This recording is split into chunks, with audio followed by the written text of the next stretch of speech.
your lot 262 and 264. Please report to those sites now. Thank you. No, it's algebra. Never mind, not English. I did it. Okay. Did she say English? No, Yeah, she she said said English. English I have to retake English too. my algebra. Okay. All right. We are recording. So here we are. Let's talk about this one. They're saying that these two are congruent. Now, guess what you don't need? Picture. You don't need the picture. That's the beauty of it. And that's why I think understanding congruency statements is so important. Because pictures can be deceiving. Looks can be deceiving, right? What corresponds to angle C? Look up here. C is the third one on the right. So what's the third one on the left? T. Angle R is the first one on the left. What's the first one on the right? How easy is that? Too easy. AC, Would that be RT? that's the first and third. So it'd be what? RT. First and third, RT. And I'm sorry, but I'm going to take off if you don't stink and put the segment sign above it. Don't be lazy. We'll put the angle in front of it. RS. BC. RS. RS is first two, right? AB. So it'd be what? AB. AB. Oh, No. Yeah. she was right. That's why I messed with her. Oh. ST would be right, what? BC. BC. I know I was right. That's right, you were. B, which one would correspond to B? S. Angle S. Now, let's go ahead and get the picture out. Let's go ahead and label it. Because there are going to be some where you're going to need the picture. Now, what's tough about this one, you know, I would say obviously angle S should correspond to angle B. Would you guys agree? Yeah. Now, which one looks longer? Let's say you didn't have the congruency statement. They ask us to, let's do it both ways. You guys understand what I'm saying? Mm-hmm. Because you're not always going to have the congruency statement. Sometimes you'll have to go by the picture a little bit here. And to me, which one looks longer, ST or SR? ST. I'd say ST. What would it be congruent to? Which one looks like the longer one down here? CA. It's longer of these two right here. CB. I did a bad job there. My bad. Okay, obviously I think we can say that RT corresponds, that angle corresponds to that one. The side opposite it will correspond, right? So RT corresponds to what? AC. That's kind of the obvious side, isn't it? The one that can be a little confusing are these two, right? Which one looks like it corresponds to ST? I would say CB. And then what? SR corresponds to what? So, what corresponds to R? A. How could you check that Uh, if you've already marked the sides? Remember we did this yesterday. Look at Look the at this congruency side. statement. Okay. No, I know you can. We know you can look at the congruency statement. I'm saying if we just had to go by the picture, because sometimes, like I said, sometimes you're not going to have a congruency statement. Okay. How could I go? Because these are golly, R and T look to be exactly the same, don't they? Really, really close. Not exactly, but really close to where when they flip it like this, you could be deceived a little bit. But if I'm confident on my sides, how can I use the sides to help me find what corresponds to R? Well, simply, why do I put different marks on all these? Why did I put 3 here? so then you want To know that it's congruent to the other one with what? 30. 3 marks. Same thing with the 2 here, right? Wouldn't the 3 mark, the R angle is created by when the 3 mark meets the what? 2 mark. So if I wanted to see which angle corresponds to it, I could see what? Where the what? 3 mark corresponds to the what? to R. Which would be? A. And then so each time you only got to get 2 of the 3, and then the third should be left, right? I know that may seem easy, but I'm just trying to help you out because let's face it, when we take a test, isn't that gonna be one of the easier problems?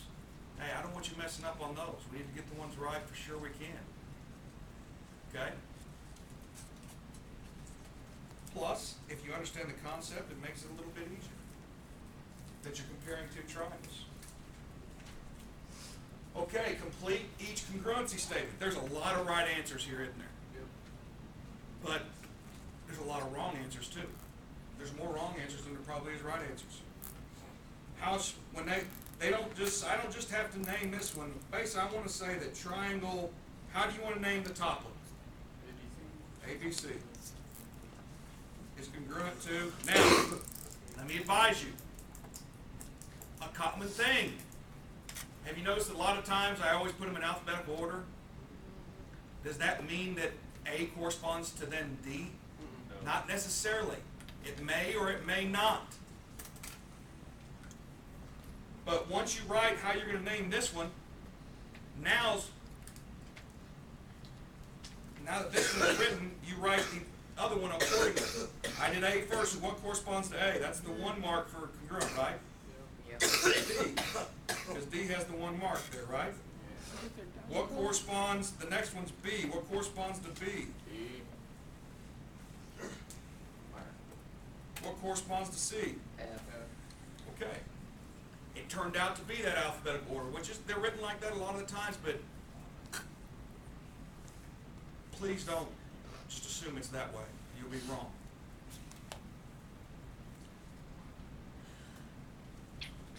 Does everybody understand how that? Can anybody give me another way I could write it? Let's write another correct congruency statement. Court, what do you think? Tell me what to write for the first one. I'm always picking on you, aren't I? Triangle what? All you gotta do is name the triangle in a way other than ABC. CBA. Very good. CBA is congruent to, now, here comes the little bit harder part. It's CBA. What corresponds to C or F. F? So F would be next. Damon, what corresponds to B? No. What corresponds to B in the other triangle, Bob? Which one's the E? Very good. Let's see, Carson, what corresponds to A now? B. Very good. So that's another correct congruency statement, isn't it? See how there's lots of different ways to do it? Okay, let's go over here. D. How do you want to name the top triangle? We can name it ABC. ABC. All right. Kiki, what corresponds to A in the second one? Triangle A, or triangle ABC, what corresponds to A?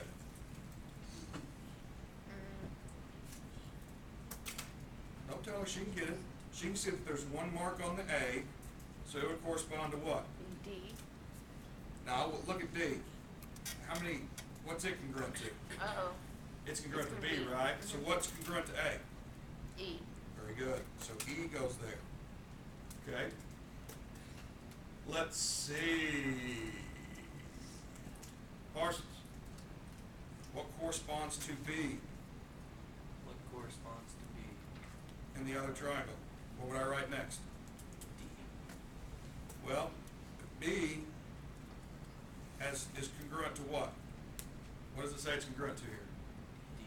D. D. Very good. See how there's 2 marks? So what corresponds to B? D, the one it's congruent to, okay? Remember, what we're doing is writing the one that's a copy of B is D, right? Now, C. what corresponds to C? C. Very good. Okay? Yeah. Everybody okay with that? Yeah. Now, on the bottom, you see, they said ACB. Let's go by what they said. Triangle ACB is congruent to triangle ECD. Ruben. What's corresponds to A? E. Let's see, Mr. Gent, what corresponds to C? C. Very good. And Mr. Haley, what corresponds to B? Huh? D. Very good. Let's go back to the other one we did. Oh, we already did it the same way they did it. Okay. All right. Number 9. You'd better listen here.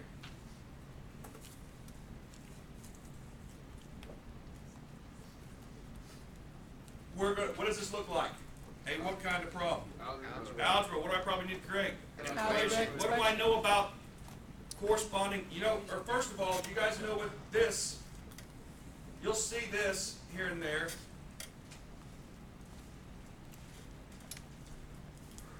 What? CPCTC. I want your heads up, quit looking down. What this means is corresponding parts of congruent triangles are always Congruent. congruent. Corresponding parts of congruent triangles are always congruent. Too many heads down. Need more heads up. Okay? That's what they're asking you to use on these problems. They give you 2 triangles that are congruent. They don't give you a picture. Here's what you can do if it'll help you. Because you're going to have to create an equation here, aren't you? Would everyone agree with that? You have to say 2 things are equal. What if you went over here to the side, say, and just kind of freehand, because you don't have to write this out, you could say A corresponds to what? D, right? Would you agree? How am I getting that? Because they're both first. Because of the order of the congruency statement, right? Yeah.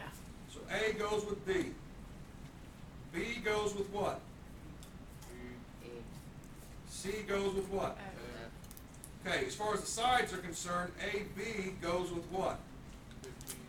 15. DE. AB goes with DE. Oh, okay. BC goes with what? EF. Yeah. And AC goes with what? D, E, I mean F. Yeah. Okay, why did I go through all of that? Because they're going to give me a bunch of information now that I'm going to have to create an equation with, aren't I?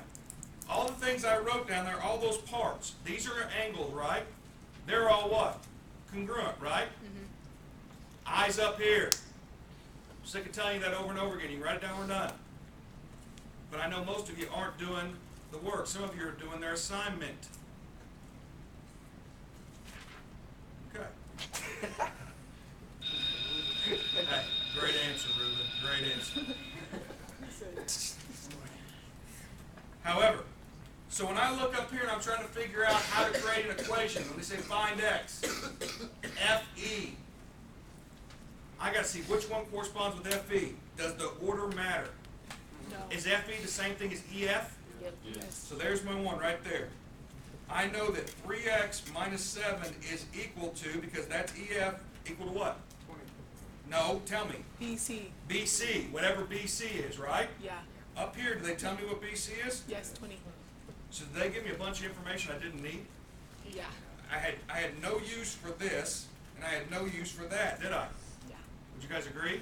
Yeah. So really, what the problem wanted you to do is realize all of this relationship, what has to correspond because of the what? Congruency statement. So if you haven't been listening to any of this, do you have a chance to do this problem? No. No, you don't. Because you're going to rely solely on the picture. Now, is this that hard of a equation to solve? No. Well, I don't know why I'd write 7, but I plus 7 from, or add 7 to both sides, and I get 3x is equal to 27. Divide both sides by what? 3, and I get x is equal to? 9. And they ask for x. Yay. But, you know, I guess what I'm saying is you don't have to go write out those fancy congruency statements. You could just kind of, that didn't take me long to quick write this off to the right to make sure I got it right. Agreed? Because some people can't look at this. I could look at this and say, okay, EF. Here's another thing you could do. You want to see what FE is equal to. F to E. I went from the third to the what? Second. What's third to second? CB. Is anything over here that looks like CB? No. Yes. Right there. C to B is the same thing as, right? Yeah. That's another way you could do it. Okay, I'll zoom out a little bit, we'll do this one here. What corresponds? A corresponds to what? D. D, B to, E. C to, F. A, B to, D. E. It's D E. Oh my bad. You said that. B, C to, E. F. A, C to, D. F. okay, good. So they say that AC is 4x minus 8. What is AC gonna be equal to? Find AC over here. It's equal to what? D. F. Yeah. Do I have DF here? Yes. So I don't need that one, don't need that one, need that one. It's equal to what? 16. That's not so bad, is it? But you know why I made it easy? When I do it, have you ever always said, God, when you do it, Coach Stump, it seems so easy? Agree? And then you go to do it on your own and it doesn't seem easy? You know why it does? Because I went to the trouble to write this stuff down. What made it easy is knowing this information here. Okay? It's not just good, but when you guys do it, you want, oh, I'm going to do that. It's like it just to pop into your head without doing some work or investigating what's happening. Okay? That's why it's easy. Now, you guys know your assignments. You know the work that I expect to be shown. If you don't, you haven't been listening the entire year, and you